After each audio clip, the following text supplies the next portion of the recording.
Hello and welcome to GuyLogicGaming. My name is Temko and this is Space Hulk Deathwing, a multiplayer co-op horde mode game where you and multiple friends can go in a co-op mode and kill a bunch of dudes swarming your asses, or go in through the extensive single-player campaign and shoot some guns, burn some Xenos, and in general cause mayhem in the Warhammer 40k universe.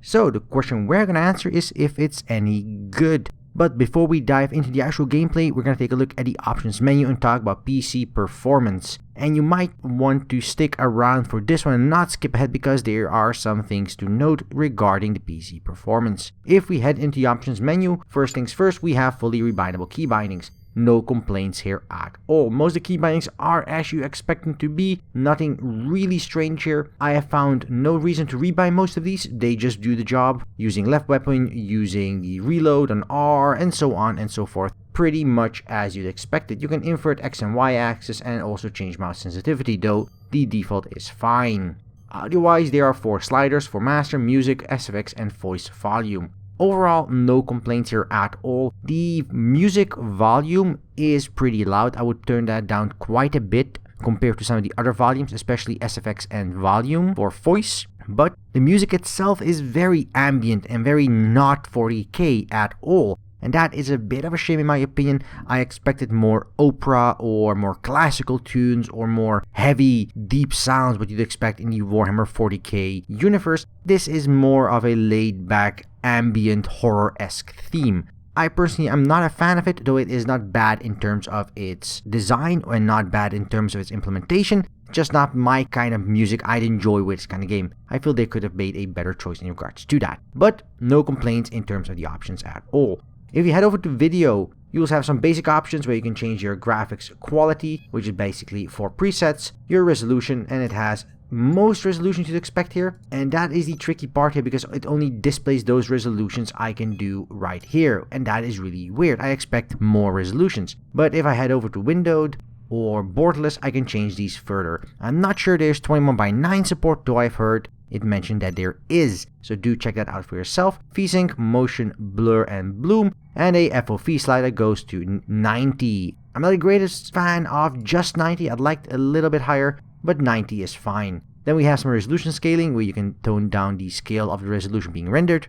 View distance, anti-aliasing for temporal ×1, ×2, and ×4. I would have liked to have more options here, but it's okay. Some post-processing, shadow quality, texture quality, effects quality, and mesh quality. No colorblind mode, and nothing extra of that kind, which is a bit of a shame, but not the end of the world. Overall, a pretty complete options menu, though having the ability to customize things a little bit further would have been nice, especially things like anisotrophy, which I currently don't see an option for. If you head into the auto config, it will automatically try to reconfigure everything as it deems fit. It's a pretty good feature, though it is not perfect in any way. In fact, I feel it puts the scaling for both the AA as well as some of the other things a little bit too high in my opinion. But that could also be attributed to the fact that the game is very poorly optimized. There is serious issues in the game in every regard in terms of its FPS. Now, there's not a lot of issues in regards to it not being stable. I have not had any crashes or anything of the like. But there are various bugs that remove responsiveness in controls, and various bugs that remove like the icons where you have your mission marker so you know where you need to go. Stuff like that is pretty common, and that is unforgivable in and of itself. But more than that, the game's FPS runs around between anywhere of 30 to 60 to 90. And it has no sense of why or what. You could have 50 Xenox barreling down on your group, shotguns, flamethrowers, machine guns, all blazing full out, no problem, stable 60. And then you're jumping over a bridge or walking over a step of stairs, and suddenly you dip to 30, 45, 32, 45, 90. It is really weird and makes zero sense. If you head up to game options, you can change the last couple of things, including slow-mo during dialogues, which is pretty interesting if you want to follow the dialogues along. Everything moves in slow motion.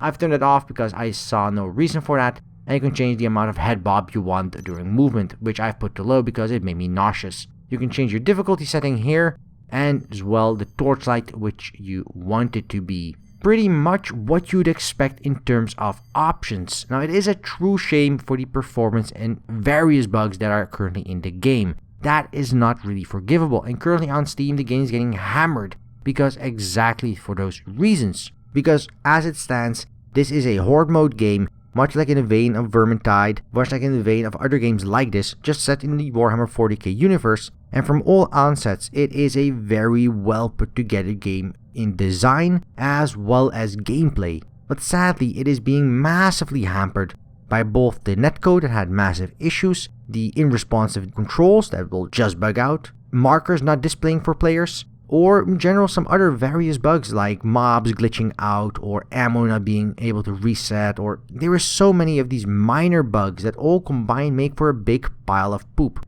and that is damn frustrating. Throw on top of that a bunch of performance issues that appear to be very random and have effects over a large range of systems, and you have a recipe for a game that would be good if they took the time to fix it instead of pushing it out of the gate.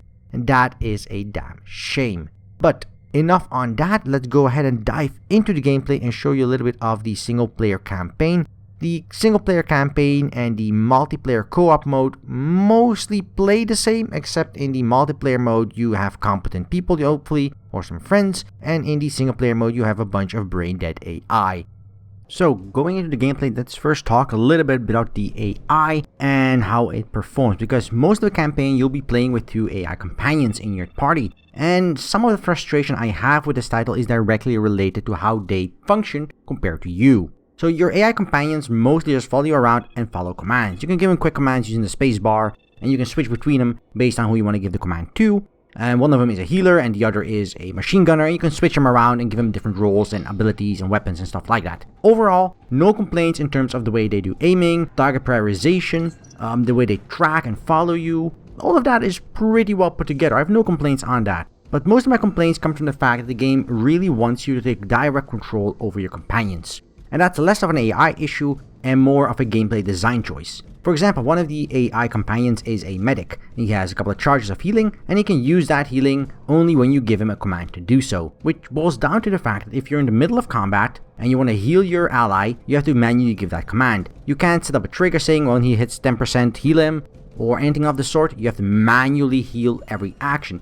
And if you're in the middle of shooting your machine gun all over and killing a bunch of Xenos, that probably isn't the thing on your mind. You'd like your healer to do, the healing. And that is a bit frustrating. The same really applies for all other things. You are expected to do all the actions manually. The only real thing the characters do themselves is cast abilities they have and then use their guns in any situation that requires it, which is thankfully a lot of situations.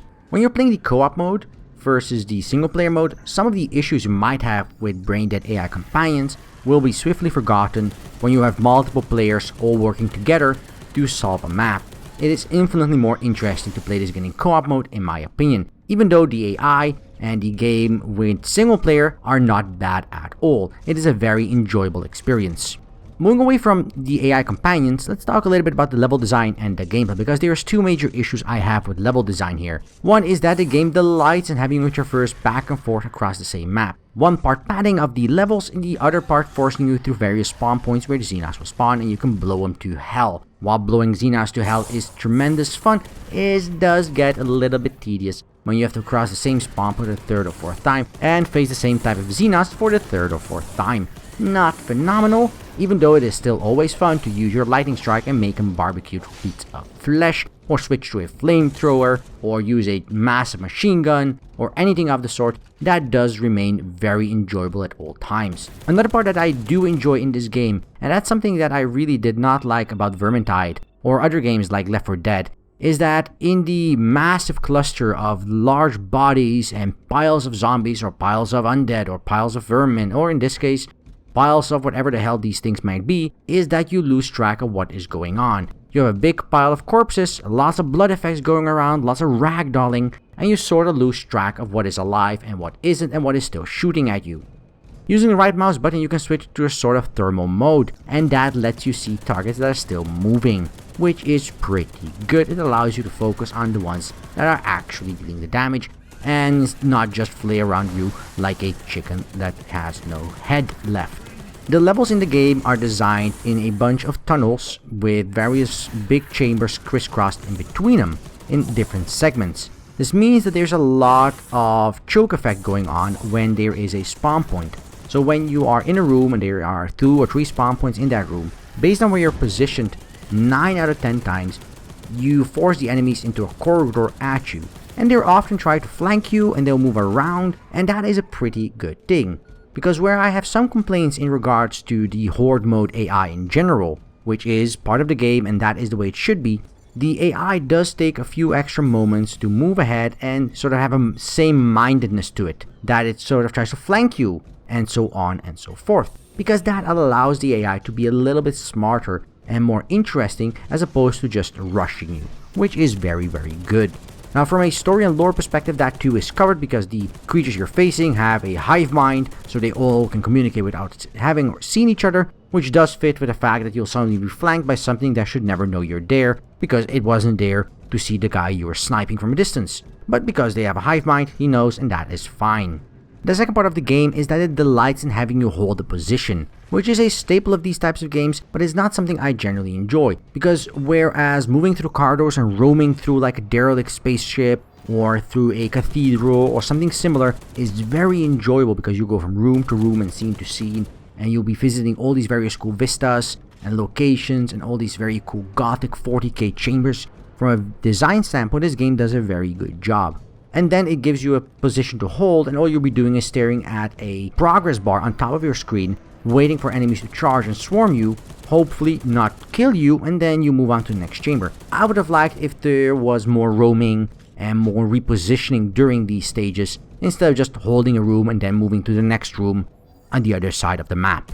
Not the best level design, but it does allow you to use a variety of weapons, and it does allow you to shine using different tactics, or even different ways of performing the same action, whereas many other horde games only have one way to do it, and that's it. So it does provide a little bit more flexibility, but I do wish they would stop sending me all the way across the map just to pad the experience of the level. A big part of these games is the gunplay, and where I normally am not a great fan of the way 40k games do guns, because they generally don't feel great, I must say that Space Hulk does a phenomenal job in making me feel like a big, bulky, multi-hearted, multi-kidneyed, double-brain-barreled. I have no idea what they do to these guys, but they are slow, they are big, they are bulky, and they feel that way. Even though the game sometimes feels like you're moving very slowly, it is never floaty. It's always very heavy, and every step you take, you know if there's something under your boots, it's flat as a pancake. And if you smash something with a power fist, oh, it's getting smashed with a power fist. You expect floating bits of bodily flesh and fluid to explode outward if you're trying to smash into something, or if you charge into a bunch of enemies. You expect them to cascade under your charge, and it does that. You feel like a big space marine in heavy power armor, and that is exactly what you are. The guns, though, also have that very same effect. The machine guns and the nail guns and the various other types of weapons, including the flamethrower, have that very visceral effect of being immensely satisfying to shoot into enemies and see bits and bobs of their flesh gobble up the ceiling, floor, walls, and run down every single side of every single surface. It is immensely enjoyable, and I have no complaints at all. Where I do have some minor complaints is in two aspects. One is that the game doesn't allow you to switch weapons on the fly that often. There's a way where you can use a special Psygate ability to go back to a chamber and then switch out your gear or revive companions if they've died, and you can use this one a couple of times during a mission, but during the mission itself there's no way to change weapons. So you have no way of going from, oh, I want to use a pistol now, and I want to use a shotgun now, I'm going to use a machine gun now, I'm going to use my flamethrower now. You have to go to that Psygate and change it that way, which does reduce some of the flexibility you have in a level. I'm not sure why they would do this, because in a horde mode game, shooting stuff is 99% of the enjoyable experience, and restricting that seems a little bit contrived and weird. But moving away from that part here though, is that the game has a very well put together map style. Even though I am not a fan of being thrust down left to right across the entire map, I do have to say that the way they've designed the maps with levels, corridors, and different tires is pretty damn cool. It does allow for a very cool experience, and especially in multiplayer co-op, where you are moving from one side to the map to the other, you have to think ahead and think, okay, do I have healing? Do we have ammo? Do we have the capacity to survive all these spawn points while we try to keep our objective? Are we going to try to blockade a few doors, preventing them from entering until they break it down, giving us a few extra seconds to move to the next spawn area? All of these things do matter in the game and in the way the levels play out, and that is pretty damn good. Even though that part comes out more in the co-op mode than it does in the single player campaign.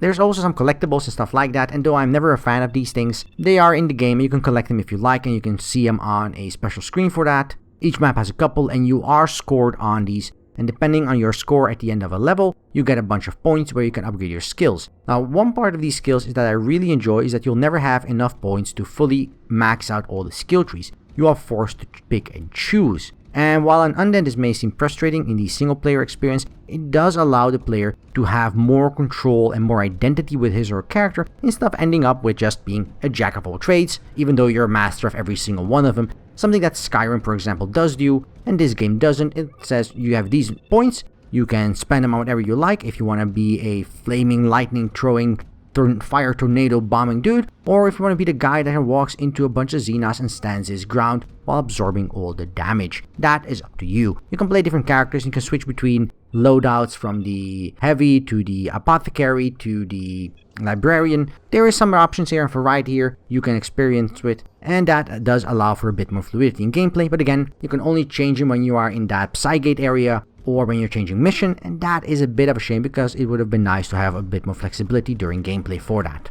Now, having said all of that, it's a horde mode co-op game, and if you do not enjoy that sort of thing, this game is not going to change your mind. Whereas I am very happy to see that the game has a bunch of levels and a bunch of maps and a bunch of objectives, even different difficulty levels. It allows for a variety of things, including things like friendly fire if you are up for the challenge, and that is damn cool. But what the game most frustrates me are two parts. I already spoke about performance issues and the various bugs in the game, which is one of the major parts. The second part is interactivity with the levels and game itself. While there are some things like turrets you can hack, they are always far and few in between, and the only other interactive objects is the occasional door, which you can lock down. There is no way to place traps or anything of the sort to funnel enemies into a corridor. There is no way to barricade things instead of locking an occasional door, and even then, that doesn't always work that way. There's just very little interactivity in the levels, which does make them seem much more dead than they really are, because the game has some tremendously amazing scenery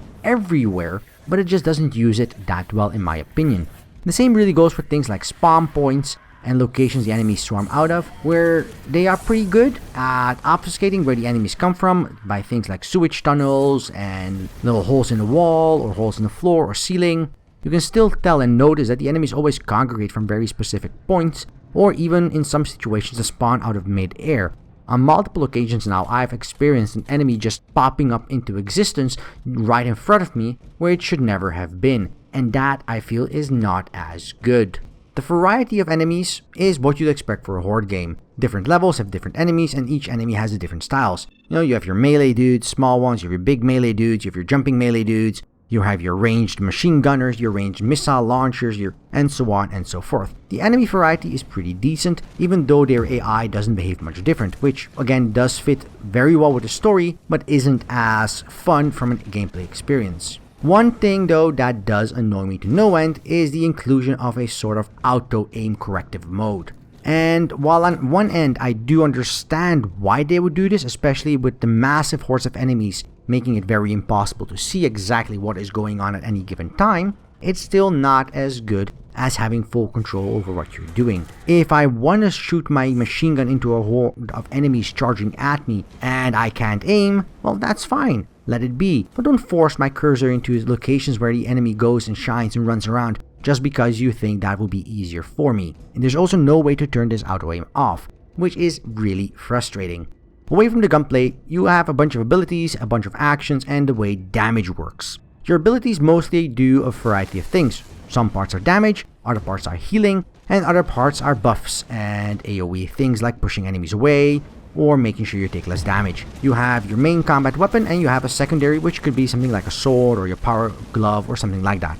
But you also have damage you will take. Now, whereas I said that the healer will heal you when you give him a command, the damage you take is situational on the location of your body. If you get hit in the leg, you'll take leg damage and slow down. You'll be able to run less fast. If you take damage to your head, your vision gets wobbly, damage to the arm, and your gun or power glove might actually not work until you are healed. And the same goes for your chest, where they will penetrate your armor and end up not being able to, for example, take any hits. This part of the game is very cool, and each of the characters in your party will have that. So it's very important to note that when you're taking damage, you don't take all the damage on your left side, because that might result in you not being able to shoot your gun, which is, I think, a very, very cool mechanic. So in conclusion, Space Hulk Deathwing does a few things very, very well. It does a great job of gunplay. It does a great job of making you feel like a space marine. It makes a very good effort at creating an interesting horde mode AI, as well as forcing the player to move through various maps and tiers. But it has massive bugs and performance issues, which bring down the entire experience. If this game didn't have all those bugs and performance issues, if it ran fine, or even if it ran acceptably well, then I would be able to recommend this game no issue for people that enjoy things like Vermintide and things like Left 4 Dead. But because of the issues with the performance, because of the massive amount of bugs that are in the game, there is simply no way for me to say you should go out and try this game out. The best I can say is to hold off for a couple of weeks or a couple of months and see where the patching goes. Because if they take the time to optimize the game further, then this game might have a very solid multiplayer community, because it is a very enjoyable horde mode game, and that is good. But as it stands, it is also a very buggy one, and that is bad. Thank you for watching. If you liked this video, press that like button below. If you didn't like this video, there's a dislike button for exactly that purpose, and leave a comment. Tell us what you liked, tell us what you didn't like. We want to hear back from all of you. And if you want to see more content like this on the channel, just press that subscribe button down below and we will deliver. And until then, I wish you a good day, and until next time, right here on GuyLogicGaming.